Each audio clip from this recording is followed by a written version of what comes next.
মিয়ানমারের ক্ষমতাসীন জান্তা বাহিনীর সঙ্গে টানা ১১ মাস সংঘাতের পর গত বছরের আগস্টে রাখাইনের বাংলাদেশ সীমান্তবর্তী মংডু শহর নিয়ন্ত্রণে নেয় আরাকান আর্মি। এরপর থেকেই আতঙ্কজনক পরিস্থিতি তৈরি হয়েছে কক্সবাজারের টেকনাফে। নাফ নদী ও সাগরে মাছ ধরতে গিয়ে প্রায় আরাকান আর্মির অপহরণের শিকার হচ্ছেন বাংলাদেশি জেলেরা।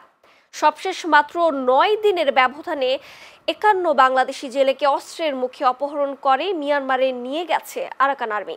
এর মধ্যে পরপর ৪ দিনেই অপহরণ হয়েছেন ৪৬ জেলে। অপহরণ হয়ে যাওয়া ৫১ বাংলাদেশির একজনকেও এখন পর্যন্ত ফিরিয়ে আনা সম্ভব হয়নি।